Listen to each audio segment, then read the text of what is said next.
Presença, oferecimento Vista Azul Hotel, a Europa pertinho de você. A presença hoje é a da especialista em saúde mental Priscila Pavan, com quem a gente conversa agora. Quer dizer, especialista em saúde mental e desenvolvimento infantil e com certificação internacional em integração sensorial. Isso tudo para dizer que você, inclusive, tem uma expertise mais específica no tratamento de pessoas com transtorno de autismo. Não é isso, Priscila? Sim. Bem-vinda à presença. Muito obrigada. Eu que agradeço estar aqui hoje.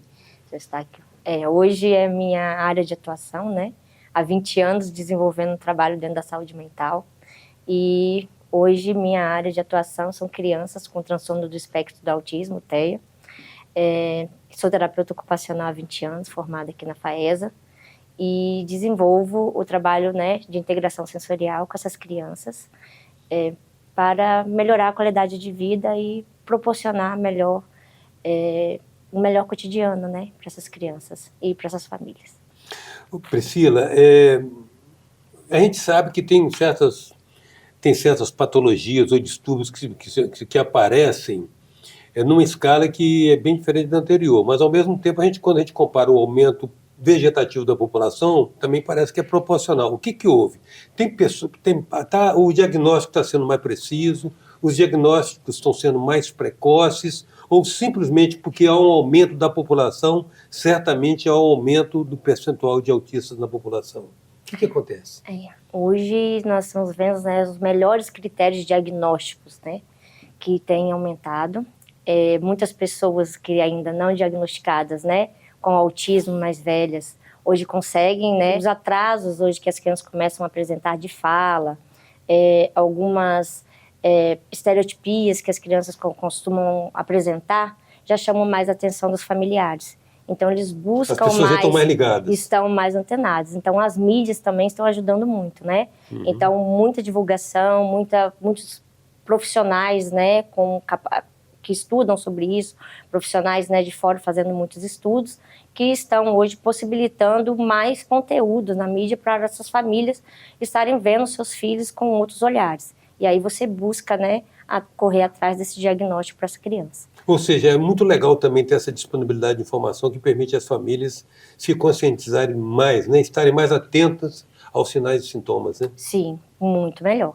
Né? Então, o papel fundamental hoje, né, de grandes profissionais e de pessoas hoje atuando nessa área, falando, né, dos sintomas, sinais que podem ser apresentados, né, dentro do transtorno do espectro, facilitam a essas mães, pais e pessoas que cuidam, né, que muitas vezes, né, não estão com pais ou mães, estão com os avós, de visualizarem essas situações que estão acontecendo. Então, a criança não tem o seu, como diz antigamente, né? Ela tem seu tempo. Na verdade, assim, a gente vai conforme assim. Então, a criança tem um atraso já de fala, a criança com 2 anos não apresentou algumas características que poderiam ter apresentado, demorou a andar.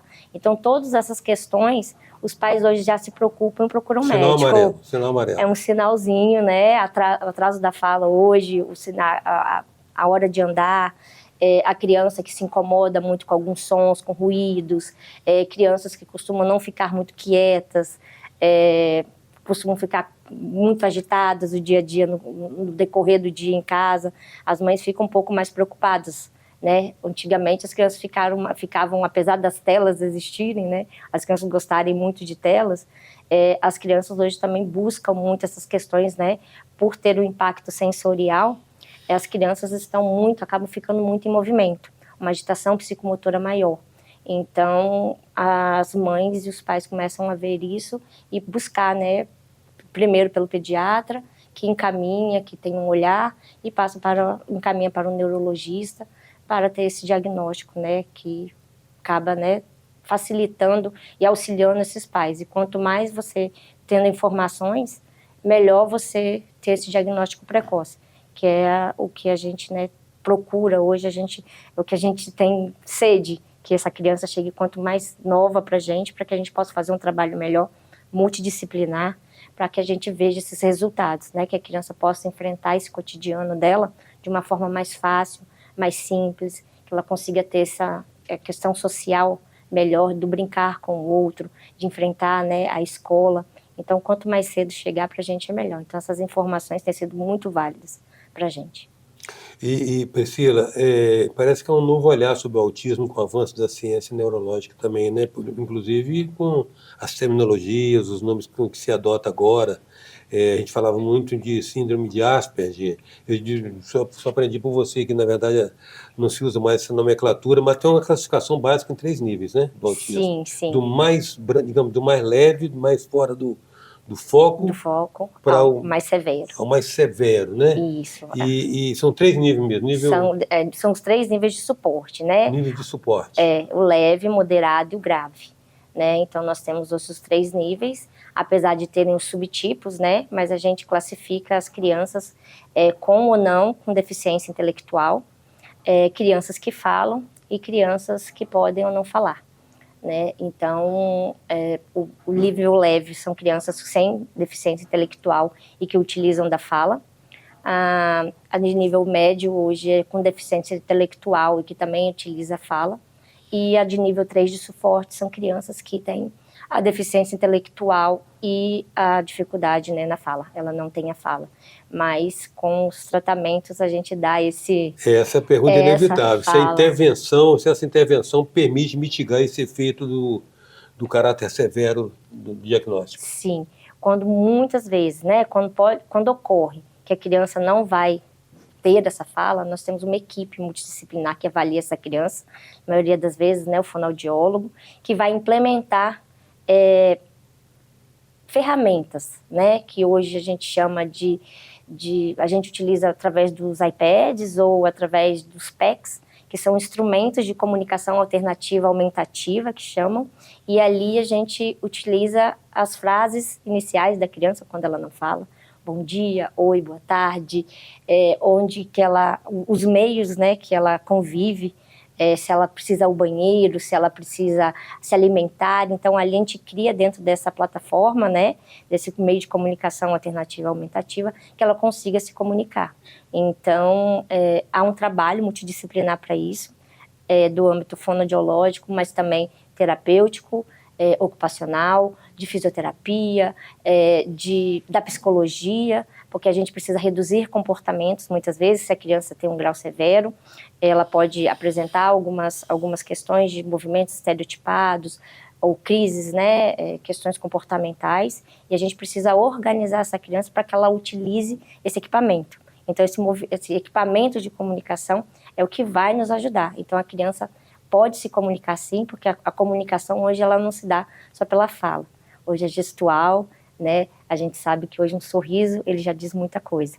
Então, essas crianças, né, como a gente fala, né, criança com autismo, são crianças que não olham nos olhos, são crianças que não abraçam. Elas evitam contato visual. Não tem mais isso. Não, tem muita sensibilidade a ruídos.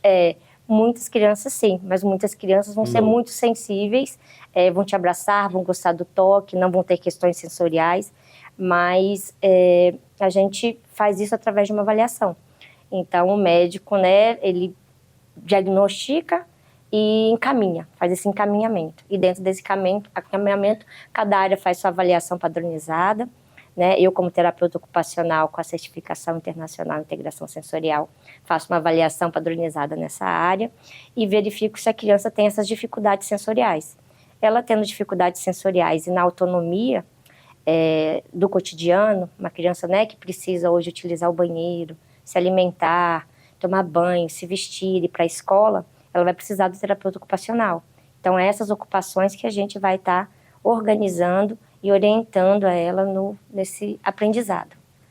Priscila, já tem identificado na verdade, o que produz o autismo, o que causa o autismo? São fatores ambientais, há um determinismo genético, ou é o mero crescimento vegetativo da população? Porque no Brasil, hoje a estimativa é de que 2.400.000 pessoas tenham autismo, né? 1.400.000 sendo homens e 1 milhão mulheres. Existe um determinismo genético ou isso pode ser adquirido através de algum tipo de experiência com o meio ambiente? Não, hoje os estudos são genéticos, né? São múltiplos genes. E também são os fatores ambientais. Então, genéticos, né, que a gente sabe, familiares, né, pais ou mães, alguém familiar que tem o transtorno do espectro, que muitas vezes não estão diagnosticados. Temos também as questões ambientais, que hoje podem acontecer com pais mais velhos, né? E a gente fala hoje a tendência, né? Os pais mais velhos, mas principalmente o pai. Questões de crianças de muito baixo peso, crianças prematuras, podem vir a ter transtorno. Traumas de parto. Também. Pode. A criança, quando vai para a UTIM, privada ou com excesso de sensações, de informações sensoriais, ou com falta deles, também pode ocasionar, né, da criança ter alguma questão do transtorno. Uma questão também que eu acho que sim, muito importante é a questão de como estão as políticas públicas para lidar com essa situação no Brasil, tanto no nível, por exemplo, da escola, quanto no nível do plano de saúde. Como é que está isso? Olha, nós estamos com um problema muito grande, né? A saúde pública hoje, primeiro que está aumentando o número, né, de casos, devido a essa questão, né, dos diagnósticos, né, mais precoces, e pela essa quantidade, a gente não tem como, o serviço de saúde pública não tem ainda esse aporte, né, de profissionais capacitados para cuidar dessa criança. Então, o que está acontecendo? Então, apesar das leis existirem para que nas escolas tenha um assistente terapêutico para essa criança poder estudar, ou que ela precise de alguma questão de orientação, de organizar um plano de ensino para ela, para que ela possa participar dessa aula, essas leis elas não estão sendo cumpridas, porque muitas vezes eles não têm essa capacitação ou achar esse profissional capacitado, né, para colocar, ou muitas vezes não capacitam os profissionais. Então, a gente está na questão da escola e na questão dos planos de saúde. Muitas vezes o plano de saúde ele não tem, ou ele tem os profissionais, mas não tem a carga horária necessária que essa criança necessita hoje para o tratamento dela, para que esse tratamento seja eficaz. Então, há uma barreira. Então, muitas mães hoje ficam nessa luta, ficam em filas aguardando tratamentos. Hoje, muitas vezes, você precisa de uma carga horária de 20, 30, 40 horas semanais, de uma análise do comportamento aplicada, a criança não consiga cumprir nem 10. Então, ela não consegue ter um tratamento eficaz da fonoaudiologia, da terapia ocupacional, da psicologia, da fisioterapia e de outros tratamentos que são necessários para ela.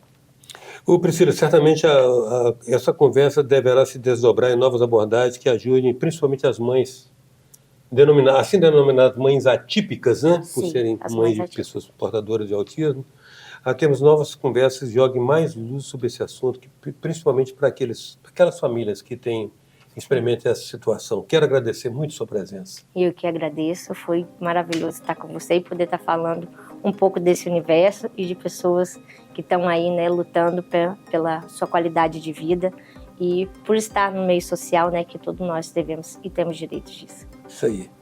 A presença hoje da terapeuta ocupacional, especialista em saúde mental, Priscila Pavan. Até já.